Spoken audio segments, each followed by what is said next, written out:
The Women in Dunes by Kobo Abe. Translated by Dale Saunders. Chapter 22. He would have felt exactly like this if plaster of Paris had been poured between his muscles. His eyes were wide open, but why was it so dark? He wondered. Somewhere a mouse seemed to be dragging along the makings of a nest. His throat smarted painfully as though a file had been passed through it. Gas rose in belches from his intestines as if from some cesspool. He wanted a smoke. No, before that, he wanted a drink of water. Water. At once he was drawn back to reality. Then it hadn't been a mouse, but the woman who had begun working. My God, how long had he been asleep? He tried to get up, but a terrible weight forced him back on the mattress. Remembering, he snatched the towel from his face. From the open doorway a wan, cool moonlight was streaming in, as if through gelatin. Suddenly it was night again. The kettle, lamp, and bottle of cheap sake stood beside his pillow. He raised himself at once on one elbow and rinsed out his mouth, spitting the water into the sunken fireplace. Slowly, relishing the feeling, he moistened his throat. He felt around the lamp, and his hand touched a soft package and some cigarettes and matches.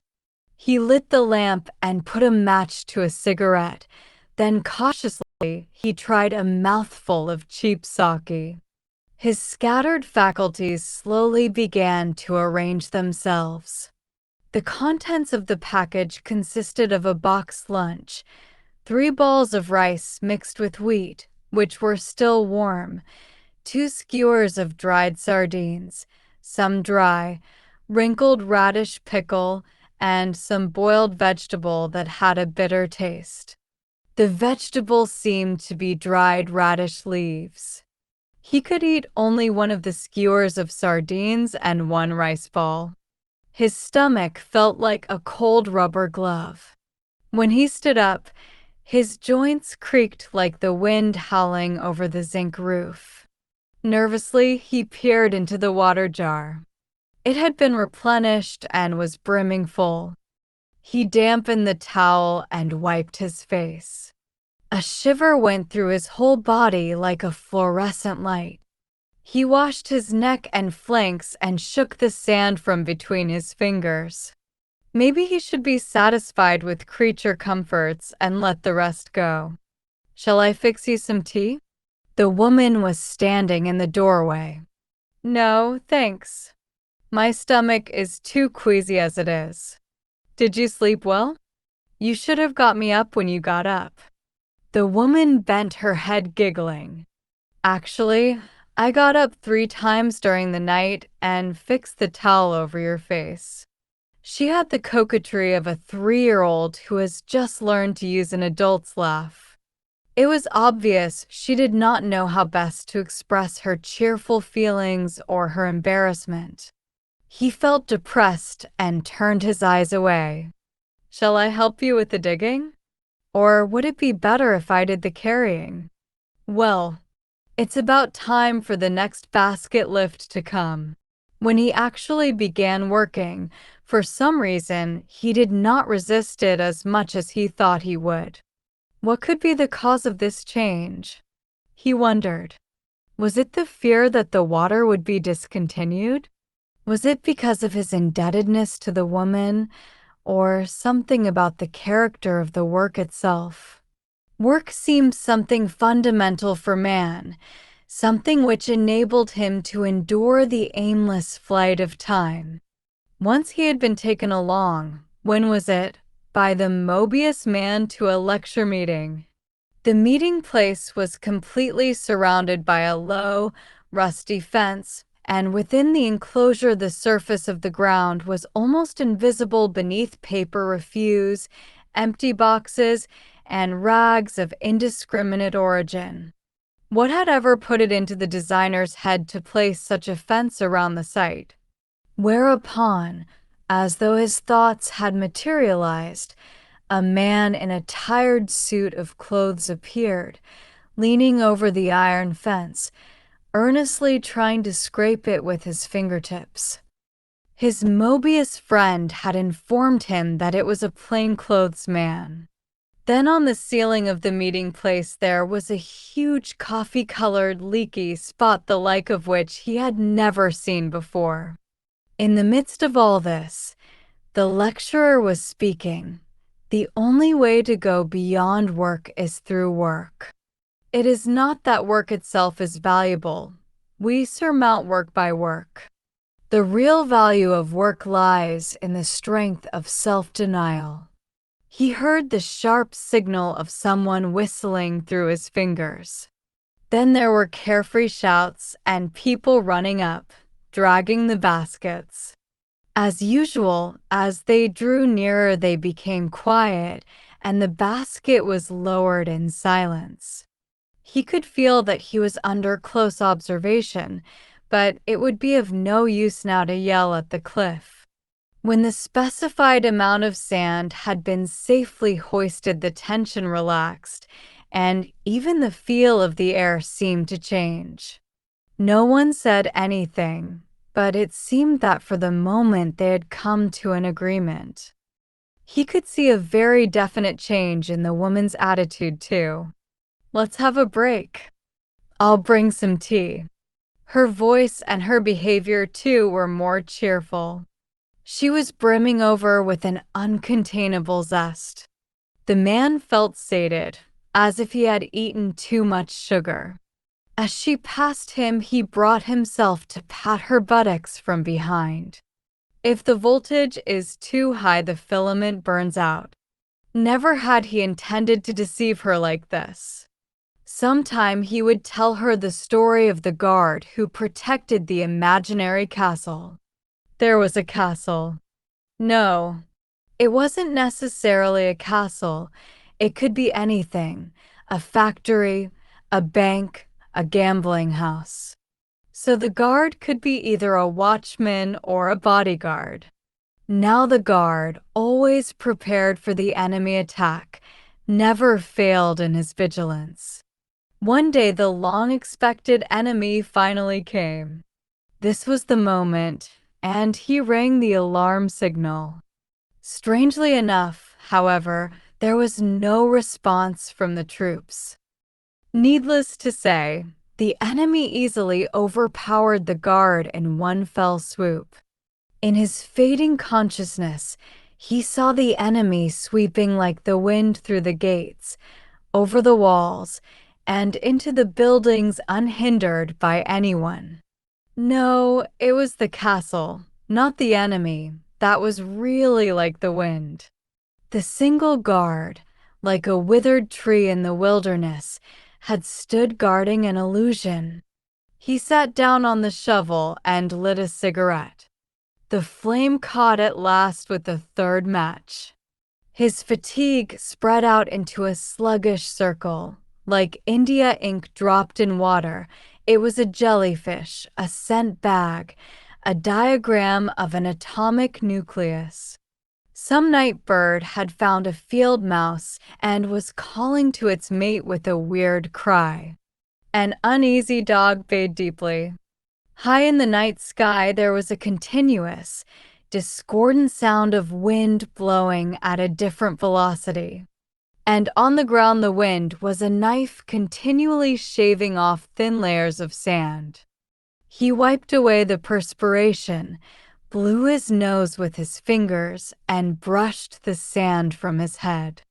The ripples of sand at his feet suddenly looked like the motionless crests of waves. Supposing they were sound waves, what kind of music would they give? He wondered. Maybe even a human being could sing such a song, if tongues were driven into his nose and slimy blood stopped up his ears, if his teeth were broken one by one with hammer blows and splinters jammed into his urethra, if a vulva were cut away and sewn onto his eyelids. It might resemble cruelty, and then again it might be a little different. Suddenly his eyes soared upward like a bird, and he felt as if he were looking down on himself. Certainly he must be the strangest of all, he who is musing on the strangeness of things here. Chapter 23. Got a one-way ticket to the blues, woo woo. If you want to sing it, sing it. These days people caught in the clutches of the one-way ticket never sing it like that. The souls of those who have only a one-way ticket are so thin that they scream when they step on a pebble. They have had their fill of walking. The round-trip ticket blues is what they want to sing. A one-way ticket is a disjointed life that misses the links between yesterday and today, today and tomorrow. Only the man who obstinately hangs on to a round-trip ticket can hum with real sorrow a song of a one-way ticket. For this very reason, he grows desperate lest the return half of his ticket be lost or stolen. He buys stocks, signs up for life insurance, and talks out of different sides of his mouth to his union pals and his superiors. He hums the one-way ticket blues with all his might and, choosing a channel at random, turns the television up to full volume in an attempt to drown out the peevish voices of those who have only a one-way ticket and who keep asking for help. Voices that come up through the bathtub drain or the toilet hole. It would not be strange at all if the round-trip ticket blues were the song of mankind imprisoned. Whenever he could, he stealthily worked at making a rope. He tore his extra shirt into pieces, twisted them together, and then joined them to the kimono sash of the woman's dead husband. Altogether, his rope was now about 5 yards long. When the time came, he would fasten one end to a pair of rusty shears, which he would prop half open with a piece of wood. Of course, the rope was still not long enough. He could almost make the required length if he tied on the hemp clothesline and the rough straw rope, stretched over the earthen floor, on which she had hung some fish and corn to dry. The idea had come to him rather suddenly. But it was not necessarily true that only a time-tested plan would be successful. Such sudden inspiration had sufficient basis in itself, even though the process of its emergence had been unconscious. The chances of success were better in spontaneous cases than with plans that had been fussed over. Now the question was, when should he put his plan into action? He concluded that the best time for escape would be during the day, while the woman was asleep. But it would be risky to cross through the village unless it was dark. He would begin his actions systematically, leaving the place as long a time as possible before the woman awoke, hiding out in some convenient place and waiting there until the sun had set. He would take advantage of the darkness before the moon rose, and it probably would not be too difficult to get out to a main highway where buses ran. In the meantime, he would use all his skill to get the woman to tell him about the topography and organization of the village. What were the economics of a place like this, which did not have a single fishing boat although it faced the sea? How long had it been in this condition? What was the population? Who cultivated the tulips and where? What did the children do? Did they go to a school? If he were to gather together his vague memories of that first day when he had arrived, he could make an approximate map, even though it would be based on indirect information. Ideally, nothing could be better than to escape by detouring around the village and not going through it at all, but the west wall was obstructed by a rather steep promontory which, although not very high, seemed to have become a sheer cliff. having been eroded away since early times by the waves. Even though there were footholds which the villagers used when they went to gather firewood, they were obstructed by thickets and hard to locate, and then it would be unfortunate to arouse the woman's suspicions by being over-inquisitive. On the opposite side, to the east, lay a very narrow creek, which was completely surrounded by uninhabited sand dunes rising and falling for more than 5 miles, and which led ultimately right back again to the entrance of the village. In other words, the village was a bag of sand, cut off at the neck by the creek and the sheer cliffs. The margin of safety would seem to be greater if he attacked the center rather than spending precious minutes detouring, thus giving the villagers more time to rally themselves and catch him. But that did not mean that the problem was solved. For example, there was the lookout in the fire tower. He was also worried that the woman, upon noticing his disappearance, might set up a hue and cry and that the village gates would be closed before he could get out. Perhaps he could condense the two problems into one. The first basket gang usually came with the water and the regular deliveries of good while after the sun had set. If the woman tried to report his disappearance before then, she could certainly get through only to the fire lookout.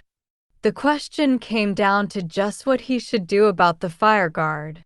Fortunately, owing to the sudden fluctuation of temperature in the region, the surface of the land was shrouded in mist for 30 minutes to an hour before sunset. The reason was apparently that the silicic acid in the sand, which had little capacity to retain heat, suddenly released the warmth it had absorbed during the day. From the fire lookout, the whole area lay precisely at the angle of light reflection, and even with a slight mist, a thick, milk-white curtain completely obstructed the view. He had made certain of this yesterday, just to be on the safe side. At the foot of the cliff toward the sea, he had tried sending a signal by waving his towel a number of times, but just as he had anticipated, there had been no response. It was on the 4th day after he had conceived it that the plan was actually carried out. He had decided on Saturday evening, which was the usual time the bath water was delivered. The preceding night he had determined to get a full night's sleep by pretending to have a cold. For precaution's sake, he had insisted that they fetch him some aspirin. The tablets were discolored, apparently shop-worn from their sojourn in the local emporium. He took 2 along with some of the cheap sake. The results were immediate. Until the woman returned from her work, he had heard nothing except the sounds of the lift basket being raised and lowered. The woman, who had not had to work by herself for some time, understandably bore signs of great fatigue. As she busied herself with the preparation of the meal, he chatted idly about all sorts of things. The sink, which had been in bad condition for a long time, should be repaired, and so on. He could see that she was thinking that his selfishness was a sign that he was putting down roots here, and she dared not register irritation lest she destroy his mood. Now, after work, anyone should feel like taking a bath. The sand that clung to the skin with the night's perspiration was especially annoying. Not only was it the day for the delivery of the bath water, but the woman especially liked to wash him and would surely not put up any objection. As he was being soaped, he pretended to be aroused and pulled at her kimono. He would wash her in return. Caught between confusion and expectancy, she made a gesture of resistance, but it was not clear just what she was resisting. He quickly poured a bucket of warm water over her naked body and, without a washcloth, began to pass his soapy hands directly over her skin. He started with the earlobes and shifted down to the jaw, and as he passed over her shoulders, he reached around and with one hand grasped her breast. She cried out and, sliding down his chest, crouched level with his stomach. Undoubtedly, it was a posture of expectation. But the man was in no hurry. With measured cadence, his hands went on with their painstaking massaging from one part of her body to another. The woman's excitement naturally infected him too. He felt a strange sadness that was different from usual. The woman was glowing from within now, as if she were being washed by a wave of fireflies. To disappoint her now would be like suddenly shooting a freed criminal from behind. And so he reacted with even greater frenzy, spurring on his awakening senses. But there is a limit to perverted passion too. The woman, who had been entreating him at first, manifested obvious fright at this frenzy. He was seized by a feeling of prostration as if he had ejaculated. Again he spurred his courage, forcing himself on by a series of helter-skelter lewd fantasies, arousing his passion by biting her breasts and striking her body, which, with the soap, sweat, and sand, felt like machine oil mixed with iron filings. He had intended to let this go on for at least 2 hours. But finally the woman gritted her teeth and, complaining of pain, crouched away from him. He mounted her from behind like a rabbit and finished up within seconds. Then he threw water over her to wash off the soap. He forced her to drink a teacupful of the cheap sake along with 3 aspirin tablets.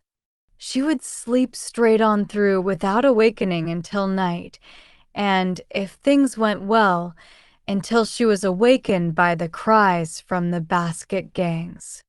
In her sleep the woman breathed as if a paper wad had been stuck in her nose. Her respirations were deep and long. He tapped her heel lightly with his foot, but she showed almost no change. She was an old tube squeezed dry of all sex. He fixed the towel, which had almost slipped off her face, and pulled her kimono down around her knees, seeing that it had twisted like a rope around her waist. Fortunately, he was completely occupied with the final arrangements of his plan, and there was no time for sentimentality. When he had finished working on the device he had contrived with the old shears, it was just about the appointed moment. As he had expected, he felt a kind of lacerating pain as he looked at her for the last time. A thin light played in a circle about a yard from the upper lip of the hole. It must be between 6:30 and 20 of 7. The time was just right. He forced both arms back with all his strength and turned his neck to and fro, stretching the kinks out of his shoulder muscles. First, he had to climb to the top of the roof. In grappling, the chances of success are greater the closer the angle of elevation is to 45 degrees. He would have liked to climb up on the roof using the rope, but he was afraid the woman might be awakened by the sound of the shears striking the shingles. He decided to eliminate the testing and to circle around back of the house and climb up on the roof using as footholds the vestiges of a rain shelter that seemed once to have been used as a place for drying clothes. The squared timbers were thin and half-rotten, and they worried him. But what came next was even worse. The flying sand had polished the straight white grain of the roof, making it appear like new. But when he climbed up on it, It was as soft as a soaked cracker. If he were to put his foot through it, he would be in real trouble. He dispersed his weight, crawling slowly forward. Finally, he reached the ridgepole and, straddling it, raised himself on his knees. The top of the roof was already in the shadows, and the faint honey-colored granulations on the west edge of the hole were signs that the mist was gradually beginning to come in. He no longer need concern himself with the lookout in the tower. He tied the rope into a lasso and, holding it in his right hand about a yard below the shears, swung it in a circle around his head. His target was one of the sandbags that were used instead of a pulley when they raised and lowered the baskets. Since the bags could hold the rope ladder, they must surely be quite firmly buried. Gradually, he increased the speed of the revolutions and, taking aim, let fly with the loop. It sailed off in a completely unexpected direction. His idea of casting was wrong. The shears had to fly in a tangent to the circumference of the hole, and so he would have to let go at the very instant the rope was at right angles with the target, or maybe a bare instant before. Yes, that was it. But the next time the shears unfortunately struck the middle of the cliff and fell to the ground. It would seem that the speed of the revolutions and the angle of elevation as he held the rope were not right. After repeated tries, he managed to establish both the distance and the angle pretty well. But still there was a long way to go before a real strike. He would have been happy at any sign of progress, but still there was no evidence that the margin of error was lessening. Indeed, to the contrary, his aim was becoming terribly erratic with fatigue and impatience. Perhaps he had oversimplified.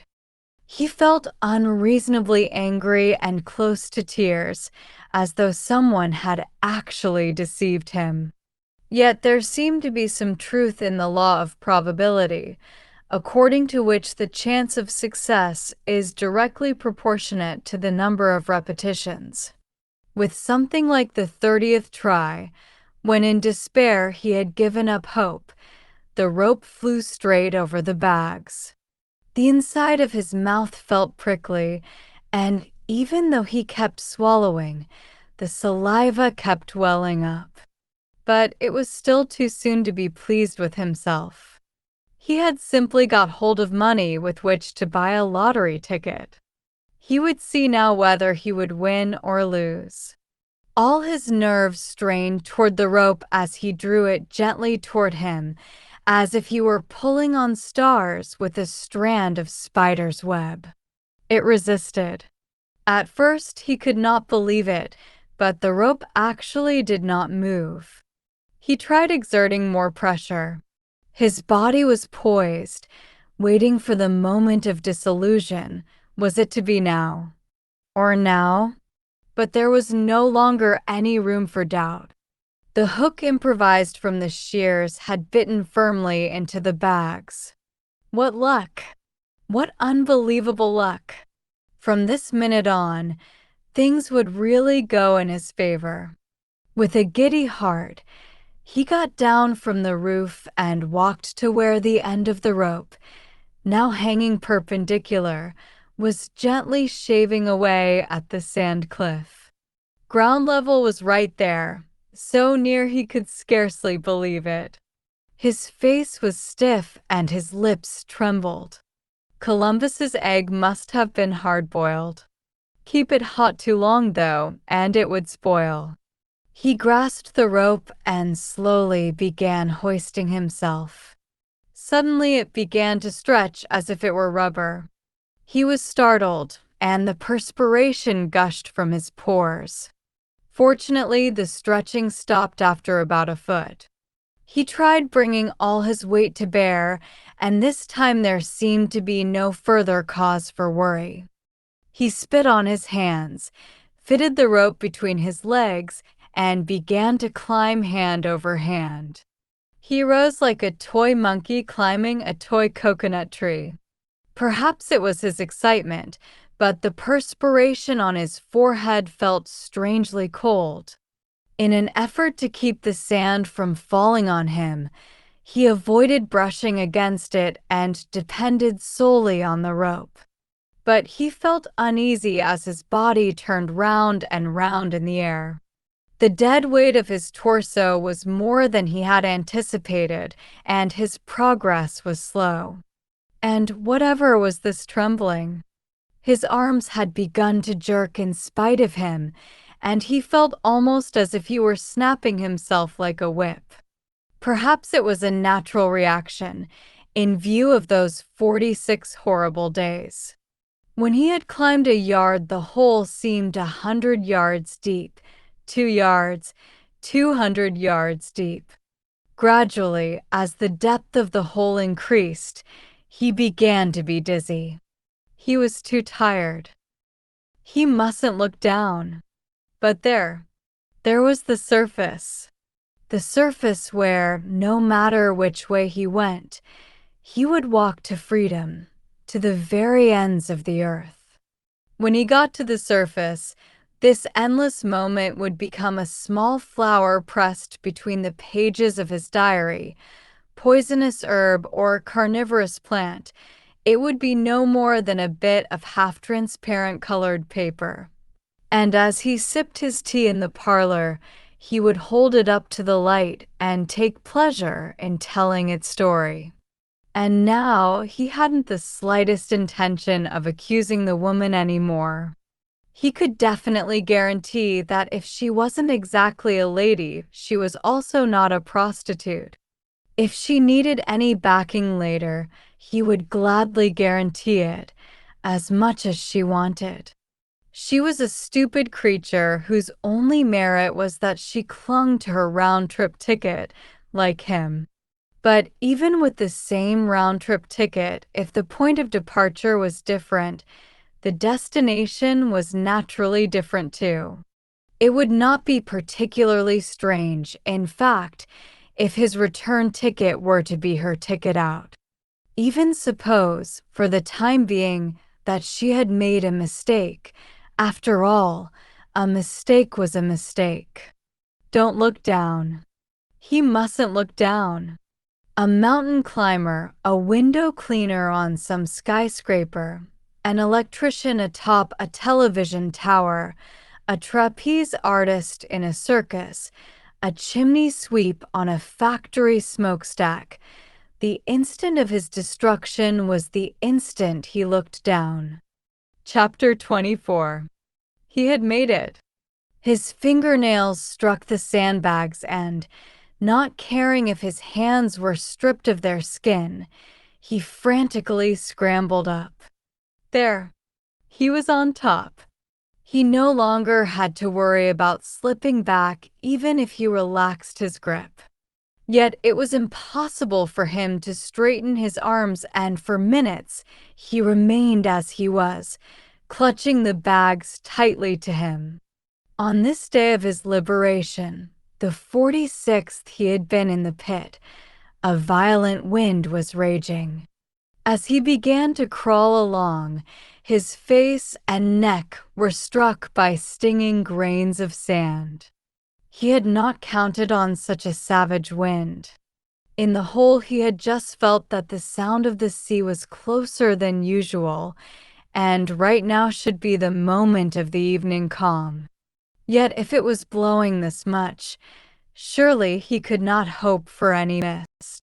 Maybe the sky had looked muddy only from within the hole. He might have mistaken the wind-blown sand for mist. Whichever way it was, the situation was delicate. He looked up nervously. In the fading light, the fire tower seemed to be leaning unsteadily to one side. It was surprisingly slight and far away. But as the man in it would be watching him through binoculars, he couldn't count on the distance to be in his favor.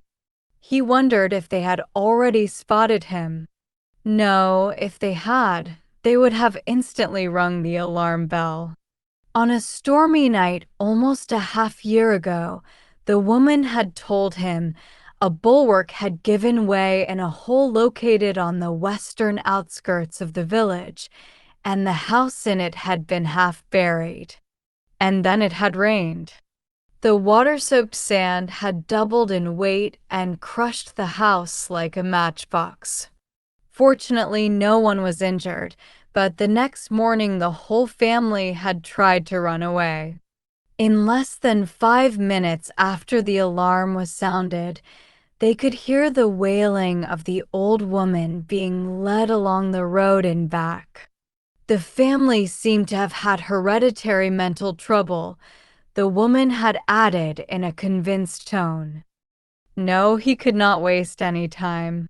He raised his head resolutely and looked around. Long shadows fell along the hollows and rises of the dunes.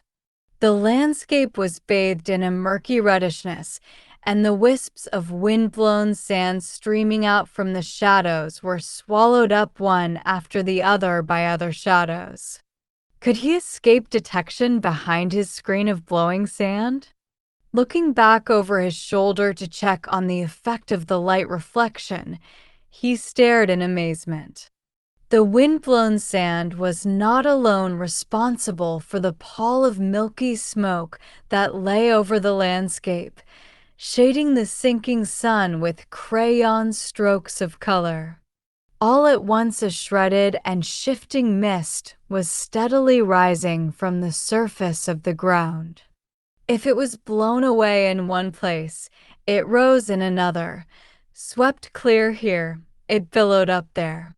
From his experience in the hole, he was well aware that the sand attracted moisture, but he had had no idea that there was this much.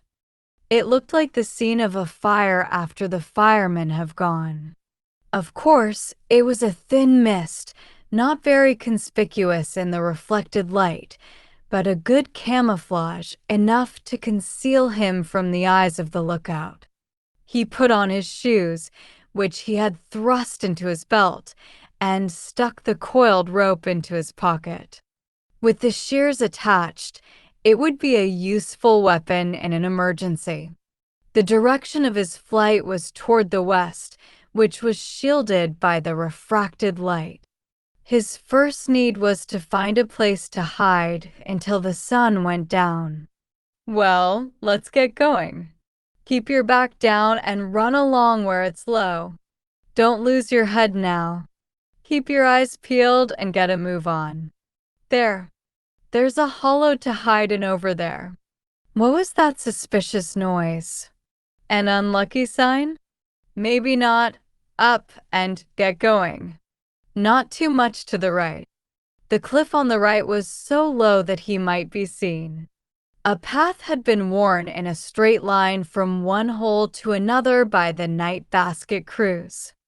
The right side of the path was a smooth slope with a number of indentations. The rooftops of a second row of houses were barely visible. They in turn were protected by the line of houses to the seaside. The walls of the holes all along there were low, and the brushwood fence built as protection against the sand seemed to be still of some avail. From the village side of the wall they could apparently go in and out as they pleased. When he raised his head a little, he could see all the way to the center of the town. Roofs of tile, zinc, and thatch clustered in black splotches in the center of the undulating terrain, which opened out like a fan before him. There was a straggling grove of pine, and he could see something that looked like a pond. And just to protect this pitiful bit of geography, more than 10 households on the seaside had to submit to a life of slavery. The slave holes were now situated in a line on the left of the road. Here and there were branching paths made by the basket crews, and beyond, threadbare sandbags buried in the sand told where the holes were. It pained him just to look at them. In some places, no rope ladders were looped around the bags, but more places had them than not. Not a few of the slaves, he supposed, and already lost all will to escape. He could easily understand how it was possible to live such a life. There were kitchens, there were stoves with fires burning in them. There were apple crates in place of desks, piled full of books. There were kitchens, there were sunken hearths, there were lamps, there were stoves with fires burning in them. There were torn shoji. There were sooty ceilings, there were kitchens, there were clocks that were running and clocks that weren't. There were blaring radios and broken radios. There were kitchens and stoves with fires in them. And in the midst of them all were scattered 100 yen pieces, domestic animals, children, sex, promissory notes, adultery, incense burners, souvenir photos, and it goes on, terrifyingly repetitive. One could not do without repetition in life, like the beating of the heart, but it was also true that the beating of the heart was not all there was to life. Down quick. No, it was nothing, just a crow. There was, alas, no chance of catching it and stuffing it, but such things no longer made any difference. The craving for decorations, medals, tattoos came only when one dreamed unbelievable dreams. At last he seemed to be coming to the outskirts of the village, and the road lay atop the ridge of sand dunes. The view opened out, and to his left he could see the sea. The wind carried the pungent taste of surf, and his ears and nostrils hummed like a spinning top. The towel he had tied around his neck snapped in the wind and struck his cheek. As he had expected, the mist here seemed to lack the strength to rise. The leaden sea was overlaid with an aluminum sheet, gathered into wrinkles like the skin on boiled milk. The sun, squeezed by clouds that resembled frogs' eggs, seemed to be stalling, unwilling to sink. The horizon was dotted with the motionless silhouettes of black ships, whose size and distance from him he was unable to guess. Beyond were only the smooth sand dunes, undulating in countless ridges that stretched on to the promontory. Maybe it was dangerous to go on like this. Worried, he turned and looked behind him. Fortunately, the fire tower was cut off from view by a slight rise in the sand. As he raised himself on his toes little by little, his eye was caught by a low-lying shack half buried in the slope immediately to his right. Because of the angle, it had not been visible in the shadows. To the leeward was a deep hollow that looked as if it had been scooped out with a spoon.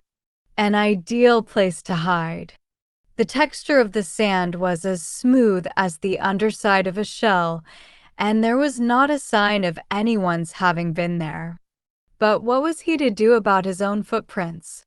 He retraced his steps and found that beyond about 30 yards they were already completely effaced. Even where he was standing they were caving in, transforming before his very eyes. The wind was good for something. As he was about to go round to the back of the shack, something dark came slinking out from the inside. It was a reddish dog, thick-set like a pig. He must not frighten it. Go on, get away. But the dog showed no sign of retreating and stood rooted, its eyes fixed on him. One ear was torn, and its small, unbecoming eyes made it seem all the more shifty. It sniffed at him. Would it take it into its head to bark? He wondered. Just let it try. He gripped the shears in his pocket. Let it make a sound, and he would put a hole in its brains with ease. The dog stared back at him defiantly, but in silence, not even growling. Was it a wild dog? It had a seedy, lusterless coat, and its muzzle was covered with scabs. They say it's a dangerous dog that doesn't bark. Damn, he should have brought some food. And speaking of food, he had forgotten to bring along his potassium cyanide. Oh well, let it go. The woman would probably never find where he had hidden it anyway. He held out his hand and gave a low whistle to see if he could get the dog's attention. For an answer, the dog curled its thin lips, which were the color of smoked herring, and bared its yellow sand-encrusted fangs. The brute certainly couldn't have much appetite for him, he mused. It had a beastly large throat, though. He had better manage to get him on the first try, but... Abruptly, the dog looked away, his scruff went down, and he ambled lazily off as if nothing had happened. It had apparently given in to his unbending will. His mental power was not in bad shape if he could stare a wild dog down. He let himself slide into the hollow and lay as he was, against the slope. He was screened from the wind, and he gave a sigh of relief and contentment. The dog, staggering under the gusts, disappeared beyond the blowing sand. The fact that a wild dog had made the place its home was a guarantee that people did not come around. As long as the dog did not go tail-bearing to the office of the farm co-op, his safety here seemed assured. In spite of the sweat that began slowly and steadily to ooze out, he felt well. How quiet. Quiet as if he were enveloped in gelatin. Although he was clutching a time bomb set for moment X, it bothered him no more than the sound of the balance wheel of his alarm clock. His Mobius friend would have immediately analyzed the situation, so, my friend, what you're doing is consoling yourself with the means of your escape and not keeping your eye on the goal. And he would have agreed easily. Very true. But I wonder if you have to distinguish so precisely between means and end. Wouldn't it be all right to use the definitions as need dictates? No, that wouldn't do at all. You can't spend time vertically. It's an accepted fact that time really goes horizontally. What happens if you try spending it vertically? You're a mummy if you do. He chuckled and took off his shoes. Indeed, time did seem to run horizontally. He could not stand the sand and sweat that had collected between his toes. He took off his shoes and socks and stretched his toes, letting the air in between them. Why did places where animals live have such an unpleasant smell? Wouldn't it be fine if there were animals that smelled like flowers? No, it was the smell of his own feet. A curious feeling of friendliness welled up in him when he realized this. He recalled that someone had said that there was nothing that tasted so good as one's own earwax, that it was better than real cheese. Even if it weren't that bad, there were all kinds of fascinating things one never tired of smelling, like the stink of a decaying tooth. The entrance to the house was more than half blocked with sand, and it was almost impossible to see in. Was it the remains of an old well? It would not be so strange if a shack had been built over a well to protect it from the sand. Of course, you could hardly expect to find water in a place like this. He tried to look in, and this time he was enveloped by the real smell of dog. Animal smell is beyond philosophy. He remembered a socialist saying that he liked a Korean soul, but he couldn't stand his smell. Well then, if time did run horizontally, it had better show him how fast it could run. Hope and uneasiness, a feeling of release and impatience. He found it most unbearable to be tantalized this way. He put the towel over his face and lay down on his back. It might be his own smell, but he was not about to pay it compliments. Something was crawling fitfully up the instep of his foot. Its manner of walking could hardly be like that if it belonged to the beetle family. He decided it must be some kind of ground bug, for it drew itself along with difficulty on its 6-week legs.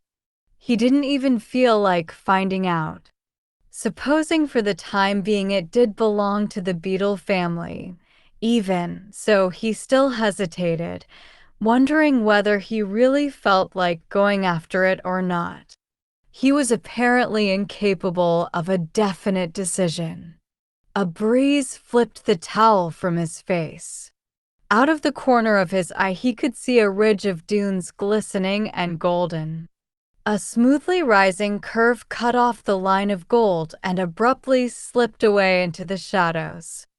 There was something strangely tense in the spatial composition, and he shuddered with an uncanny loneliness for people. Yes, this certainly is a romantic landscape. A setting like this would be a great attraction for young tourists these days. Precious, gilt-edged stock it is. I can guarantee its future development as someone who's experienced in this profession. But if you're going to develop it, first you've got to advertise. Even flies won't come if you don't advertise. The place might just as well not be here if no one knows about it.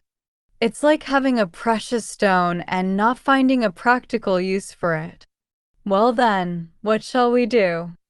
I'll put the thing in the hands of a first-rate photographer and have him make me up some good-looking picture postcards. In the old days, you used to find a beauty spot and then have your postcards made. But now, it's common sense to have the cards made first, and afterwards think up a beautiful place. I have brought along 2 or 3 samples, if you'd care to look them over.